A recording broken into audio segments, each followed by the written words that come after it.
All right guys, today I'm going to show you how to patch a car seat that has damage. So in this case, it's pretty significant damage. It's on the side of the seat. We also had a part here that honestly I just covered up with a seat bottom. They sell these, pretty cool. Just put it in so it's going to break in. But on this side, I didn't really want to put a seat cover on it. Mostly because I have these side airbags and I just don't really trust the seat covers. So I went ahead and I got this fabric. It's like a roll with adhesive on it that you peel back. So again, I'm worried about the airbag. So right now I'm just going to attempt to do a small patch down here, maybe just enough to cover it.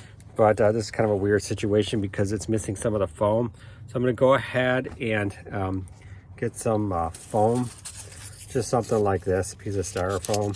And I'm going to try to kind of just for demonstration purposes, but put it in there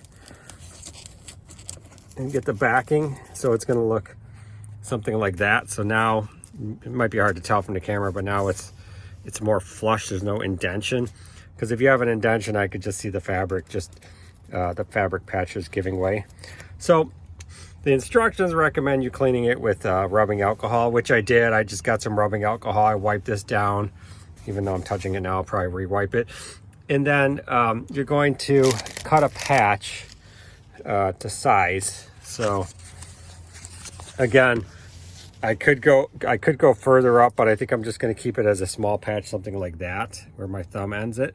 What they recommend, and if you had a flat surface, say it was over here, you want to go right to the seam and run it down so it looks like these two materials go together, rather than, watch what I do here.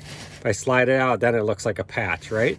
So if I ride it along the seam, it's going to look a lot better. I mean, you're still going to see it on this side, and different fabrics are going to be different. So if I had to put it over here, this fabric does a really good job matching the texture, so it would look nicely, as opposed to sliding it over and having that extra amount of area.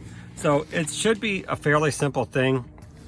So once I clean this off again, I'm going to cut my patch so it overlaps quite a bit, and then I'm going to hit it with a hair dryer just to make sure the adhesive really expands and gets that adhesion active. This is probably one of the more complex surfaces you're ever going to do. It's hard to tell, but kind of curves like this, and it has another curve coming down here. So if I put this on like this, it actually has almost the right curve. So instead of putting it, rotating it where you can kind of see it cups at the top, I'm going to try to put it sideways so it fits a little bit more precise, and hopefully that helps. There's still going to be a section down here that kind of pops out, but I'm hoping, you know, with the adhesive it holds it down. So I'm going to go ahead and give it a go. The one thing I did do is I put three little notches there to try to help break that curve, and that actually worked pretty good. So those notches help, otherwise it was poking out like this. So the notches help contour it. And I'm also gonna try to get it close to this edge so it looks like it's more in line and less of a patch. Usually you peel a little bit like that and then you put it down. I think I'm actually gonna start from the other side though.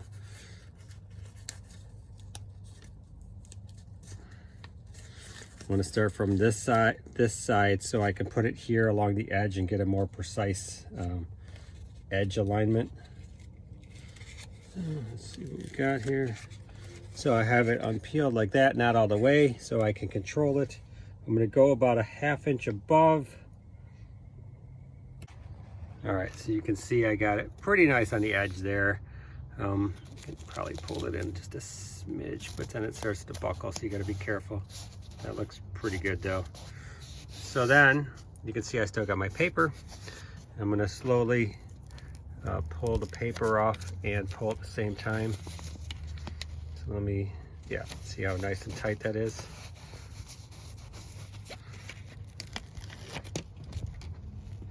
Then I'm going to stretch it a bit.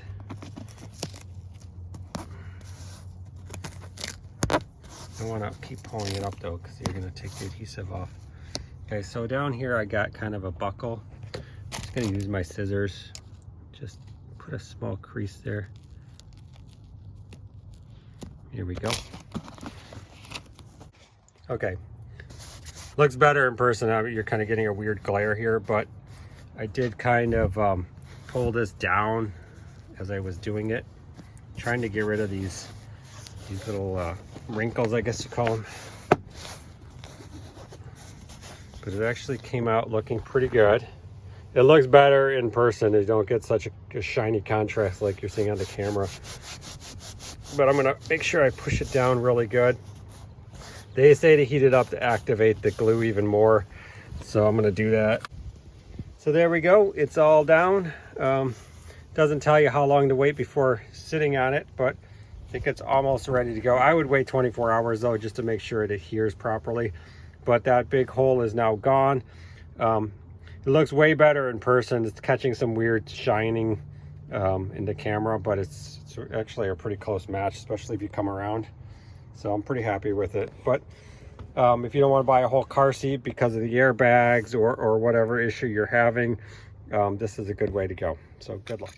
All right, so a lot of people ask me, where'd you get it? What's it called? So I bought this off Amazon. It was about $7 for the roll. It's a pretty big roll too. It's called Fabric Repair Repair Patch Self Adhesive. So it has the adhesive on the back, so you don't have to sew it in or anything else. And I got it off of Amazon. So again, pretty good deal, quick fix, not very complicated, not very hard to do. So good luck.